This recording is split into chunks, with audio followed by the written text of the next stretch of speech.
Eu quero hoje trazer uma leitura para nós de um tema assim mais denso, mais forte, um alimento sólido, como está escrito na palavra. Eu aproveito até a oportunidade para dizer, principalmente você que sente que tem um chamado de Deus para pregação, para compartilhar o Evangelho, uma das cartas que eu recomendaria, um dos livros da Bíblia que eu recomendaria a você para ler, mas ler mesmo, examinando, como Jesus nos propõe, examinai as Escrituras, é o livro de Tito. Tito foi um pastor junto ao ministério de Paulo, ele fazia parte do ministério de Paulo, ele jovem, com Timóteo também, e o Paulo, apóstolo, o líder maior, o líder espiritual, escreve essa carta. A intenção dessa carta era falar com Tito enquanto líder, enquanto um superintendente, ele era pastor de pastores, e ele tinha a missão de organizar a igreja. Ele, por exemplo, começa dizendo ali no versículo 5 do capítulo 1, não é a minha leitura, só uma introdução para você entender. Por esta causa te deixei em Creta, era uma região, uma cidade que cuidava de outras cidades, para que pusesses em boa ordem as coisas que ainda restam. Veja, ele vai assumir a regional e tem coisas ainda para serem organizadas naquela regional, e de cidade em cidade estabelecesses presbíteros ou pastores, como já te mandei. Então, o Tito ia assumir aquela cidade regional, ia organizar o que faltava no templo ou na administração daquela cidade, daquelas cidades. E ele tinha também a missão de estabelecer os pastores, de acordo com a necessidade de cada cidade, de acordo com a característica de cada pastor. Então é uma carta bem pastoral. Mesmo você que esteja começando agora e que quer crescer espiritualmente, lembra daquele ditado: se você andar com os sábios, você será sábio. Se você quiser sabedoria, ande com os sábios. Se você quiser crescer na vida, ande com as pessoas que cresceram. Se você quiser prosperar, você tem que andar com gente próspera. Ninguém prospera andando com gente miserável. Miserável aqui, na mente. Você tem que começar a andar com pessoa próspera. Se você quiser ser santo, você tem que andar com pessoas santas. Pastor, eu quero ser um homem de oração, uma mulher de oração. Então você comece a procurar as pessoas de oração, as pessoas santas, e vai perto daquelas pessoas. Cola com elas, como dizem os jovens, se ajunta a elas. Bom, essa introdução para você entender, e eu vou ler para nós uma porção que está no Tito, capítulo 2, do versículo 11 até o 14. Tito 2, do 11 até ao 14. Ele colocou aí um 5, que eu fiz só uma introdução, mas não é essa palavra, é o Tito, capítulo 2, agora sim, do versículo 11 ao 14. O apóstolo Paulo está falando com Tito sobre o efeito da graça. O que a graça de Deus produz em nós?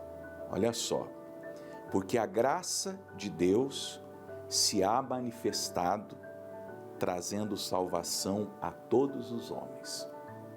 Preste atenção, a graça de Deus se há manifestado.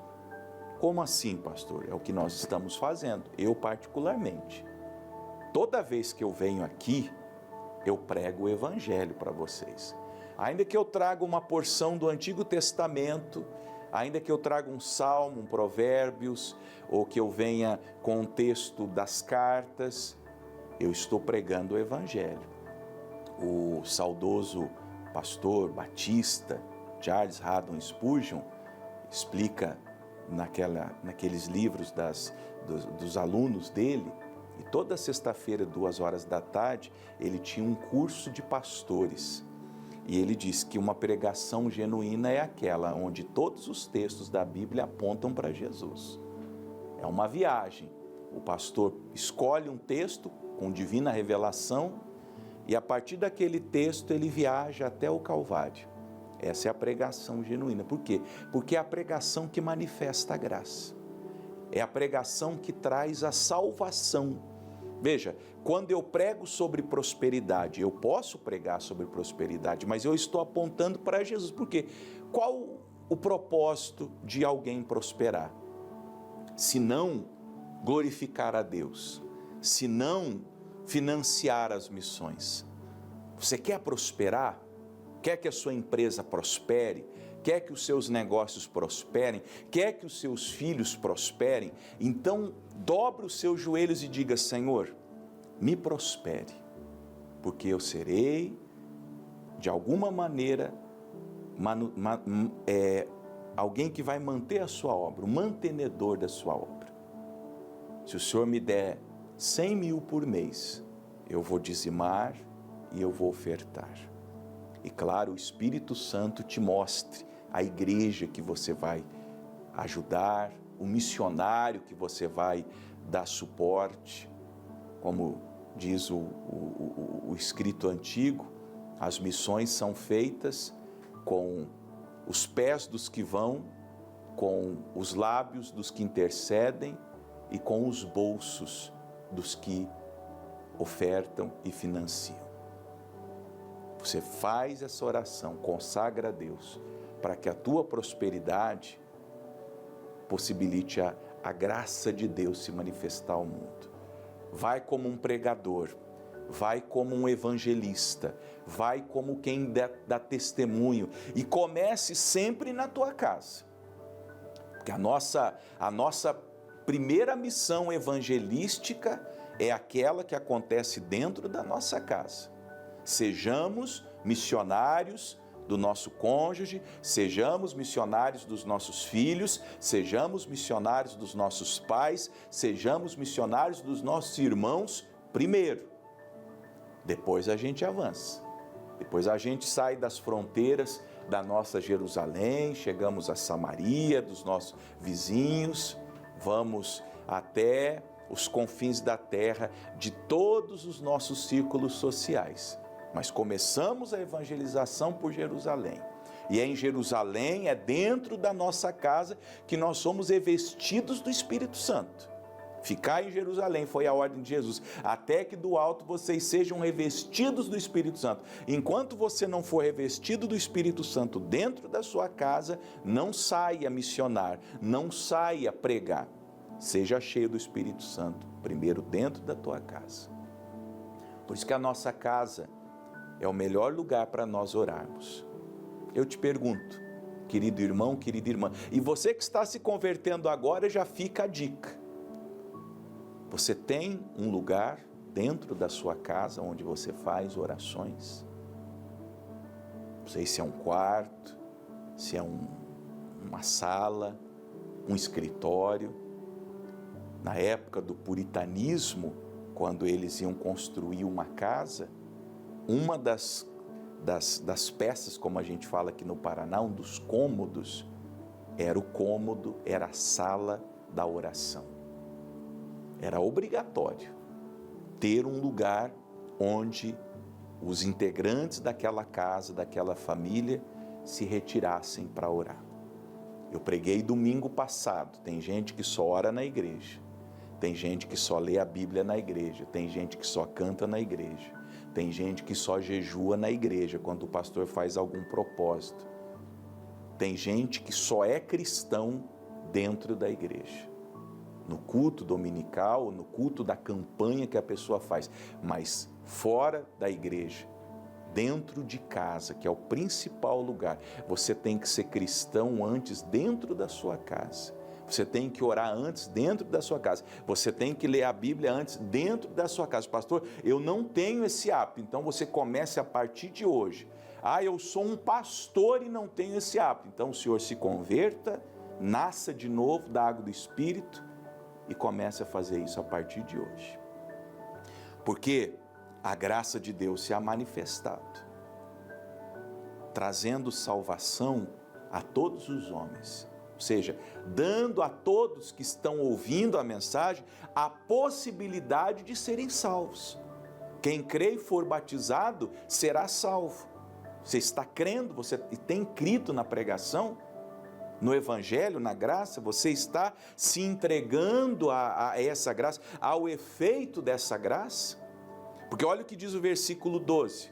Ela vem na pregação, como o pastor Jaime de Amorim Campos costuma dizer, o pregador prega, mas quem fala é Deus. Enquanto a pregação está sendo feita, enquanto o Evangelho é anunciado, versículo 12, essa graça nos ensina que, primeiro, renunciando à impiedade e às concupiscências mundanas.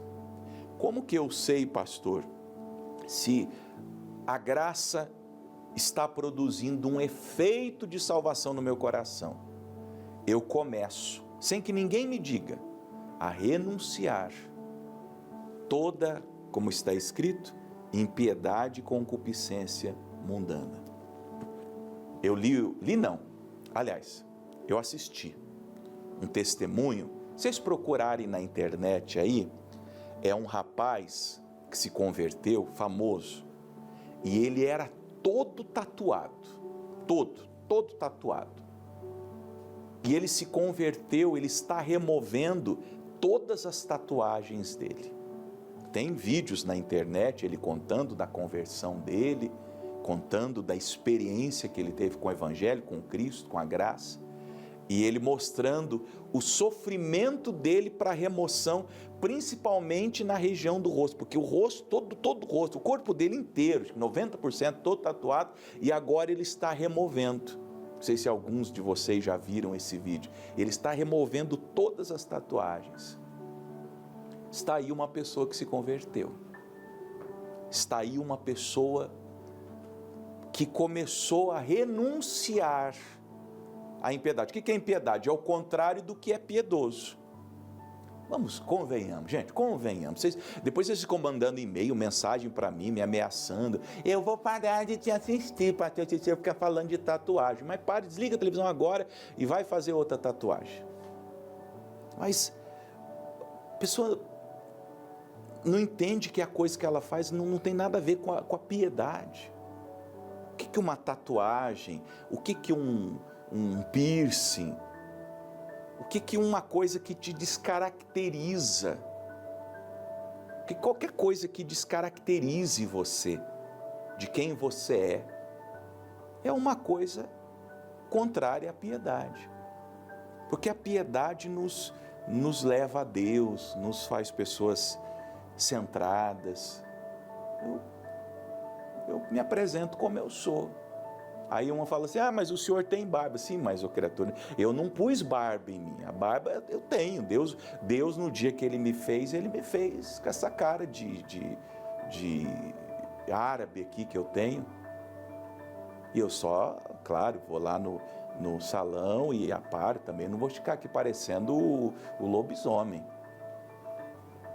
Mas Deus me fez assim. Louvado seja Deus que me fez assim. Agora, eu não preciso fazer uma coisa que me descaracterize, ao contrário, eu tento ser a minha melhor versão. Nós temos que tentar ser a nossa melhor versão de nós mesmos, da nossa natureza, do que Deus nos chamou para ser, e não somos tão bonitos assim. A maioria de nós nasceu com baixa resolução, não é verdade? Você sabe, você nasceu com baixa resolução. Tem gente que é bonita, tem gente que você olha de longe é feio, quando você chega perto parece que você está olhando de longe, mas é assim que Deus fez a gente. Pronto.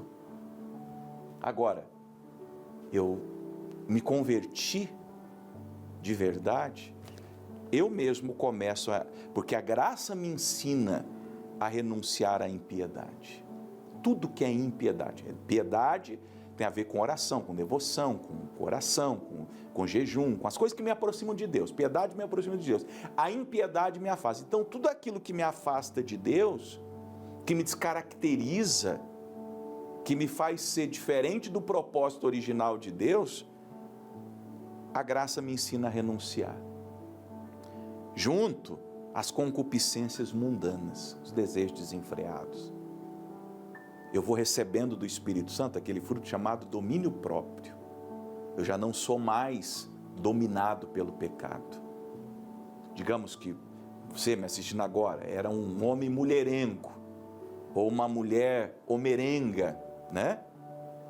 Você para. Você não sai mais atrás de mulher, você não fica aí procurando homem à torta e direito.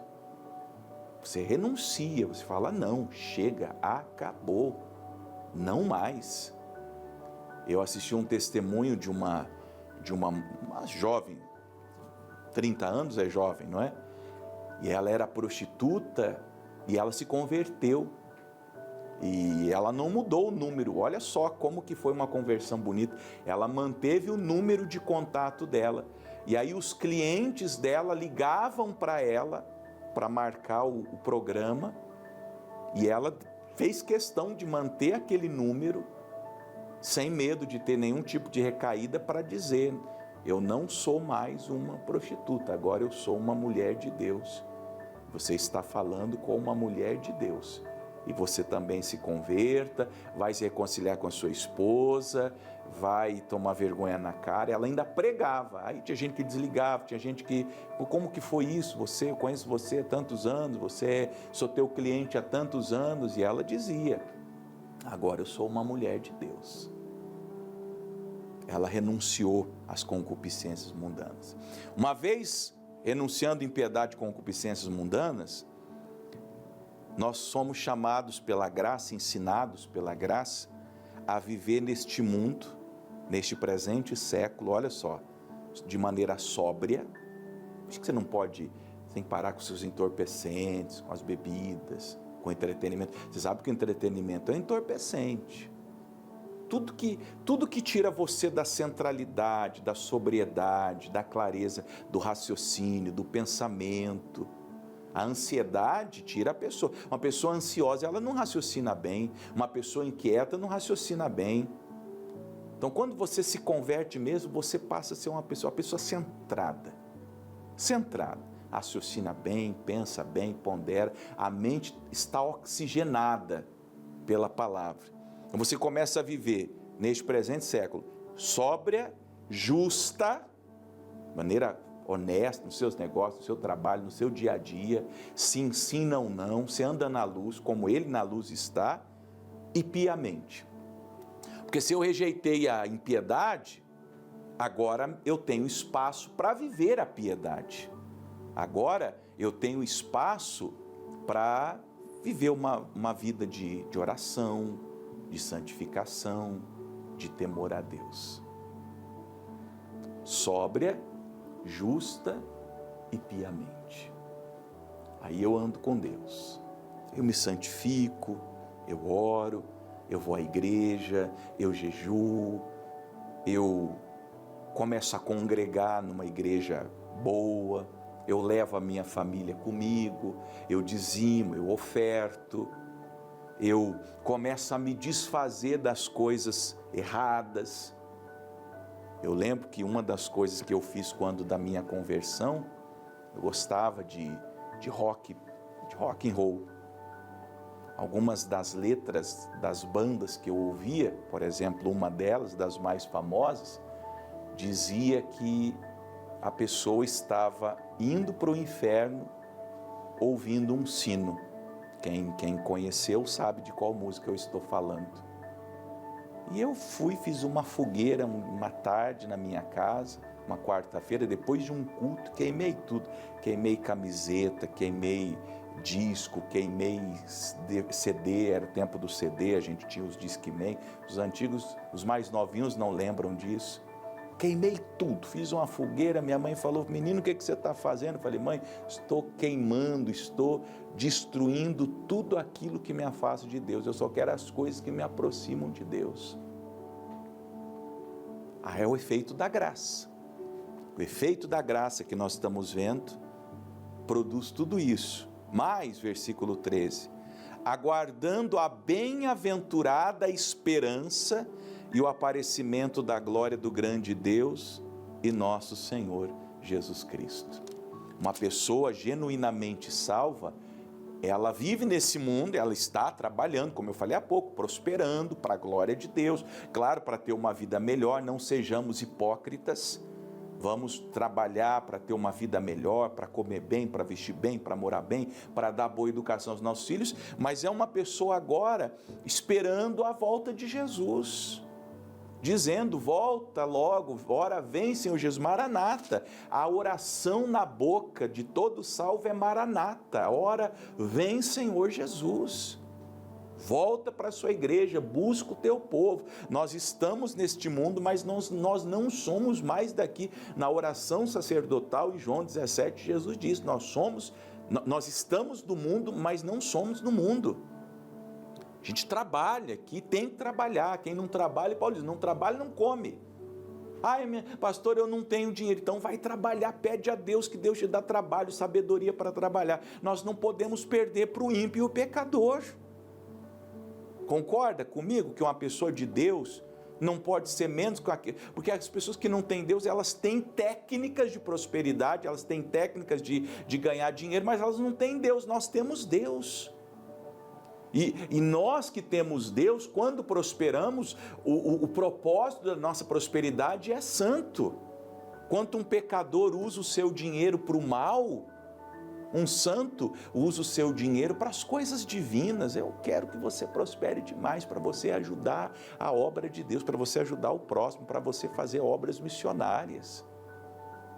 Mas tudo isso aguardando a bem-aventurada, como ele fala, aguardando a bem-aventurada esperança e o aparecimento da glória do grande Deus e nosso Senhor Jesus Cristo. Não vejo a hora que Jesus volte para me buscar e me levar para o seio dele, para todo sempre.